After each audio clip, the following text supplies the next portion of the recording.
అన్న నమస్తే అన్న. లైవ్లోకి రావడానికి కారణం ఎందుకంటే ఏదో power star Pawan Kalyan birthday.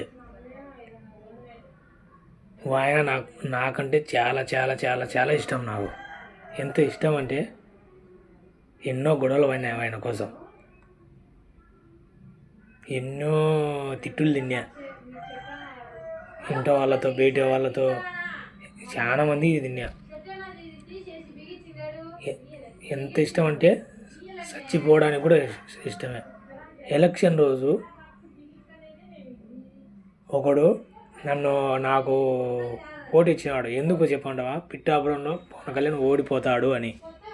నేను ఒకటే ఛాలెంజ్ ఇచ్చిన, ఒరే నాకు డబ్బులు వద్దు, ఆన్సర్లు వద్దు, ఒకటే పందెం పెట్టుకుందామా, నా అన్న ఓడిపోతే నేను ఈడ ఓడ్చుకుంటా, నీ అన్న ముఖ్యమంత్రికి అయితే జగన్ నువ్వు ఈడ ఓడ్చుకుంటావా అని. వాడు ఈ పోటీ రాలేకపోయినాడు. నా అభిమానం అటువంటిది. ఎప్పటికైనా కానీ నా అన్నతో పోటీ చేయకండి. నా అన్నకు ఉండేది భక్తులు, ఫ్యాన్స్ కాదు భక్తులు. ప్రాణం ఇచ్చాము మేము ఆయన కోసం, పొడుచుకొని సావడానికైనా కూడా రెడీ. అలాంటిది మా అన్న మీద పందాలు కాయకండి. అన్న పవన్ కళ్యాణ్ అన్న 53వ జన్మదిన శుభాకాంక్షలు అన్న. నువ్వు 100 ఏళ్ళు, ఇంకా 100 ఏళ్ళు బ్రతికి ప్రజాసేవలనే ఉండాలని నేను మనస్ఫూర్తిగా కోరుకుంటానన్న. అలాగే మన ఆలగడ్డ సమన్వయకర్త మల్లేరు మల్లయ్యకు, ఆంజనేయుల గారికి నా తరఫున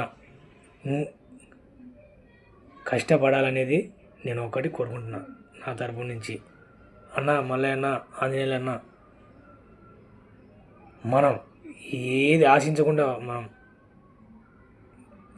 ఆశించకుండా తిరుగుతున్నాం.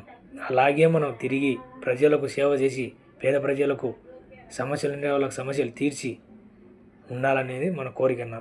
మనం ఏ పదవులు మనకు వద్దు. ఇంకొకటేనా, ఎవడని ఎంత చిన్న పేదవాడు కానీ వచ్చినా వాళ్ళని రిసీవ్ చేసుకోండి.